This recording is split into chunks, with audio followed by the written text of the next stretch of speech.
বেজে গিয়েছে শুনছিস? কাল থেকে শ্বশুর ঘর যাবি, এখনো ওঠার নাম নাই। আর 4 মাস পরে তোর বিয়া। না, রাত ভোর মোবাইল চালাবি, রাত ভোর মোবাইল চালাই। এখন 10টা বাজছে, ঘুম দেখো। শাশুড়ির কাছে গিয়ে যখন ডান্ডা পিঠা খাবি, দিবেন দুটো লাথি, তখন বুঝবি মায়ের কি টেনশন। কিচ্ছু চিন্তা নেই তোর, তোর তো কোনো চিন্তা থাকে না, চিন্তা সব আমার। সকাল থেকে চায়ের কাপ থেকে শুদ্ধ নামেন দাও, তারপরে মা যেন বাথরুমে গিয়ে জামা কাপড় দিয়ে আসবে। কি না বিটি আমার শ্বশুর ঘর যাবে 4 মাস পরে, শাশুড়ি তো এইসব করবে না।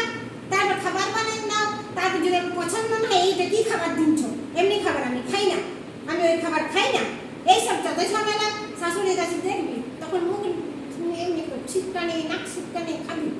হ্যাঁ, আজকে এই জামা আসছে অর্ডার, কাল ওই জামা আসছে, কাল ওই জুতো আসছে, কাল ওই প্যান্ট আসছে। কি ভাবিস তোরা নিজেদেরকে? মোবাইলে কটা মোবাইল নিয়ে বসে আছে। কালকে যাবি শ্বশুর ঘরে, গেলে তোমার চিন্তা করে করে রাত ভোর আমার মাথার সিরে যন্ত্রণা ঢুকে গেল। শাড়ি পরতে গিয়ে শাড়ি খুলে গেছে, এত চিন্তা ঢুকে গেছে মাথায়। চুল ছাড়াতে সময় নেই আমার, চিন্তাতে চিন্তাতে আমার পাকা চুল পেকে গেল মাথায়। তোদের তো কোনো চিন্তা নেই, তোরা খালি ওই করে যা। ওটা তাড়াতাড়ি উঠ। যত সব হচ্ছে ঝামেলা, মা হয়ে আছে কি ঝামেলা সে মাই জানে, যারা মা হচ্ছে তারাই জানে।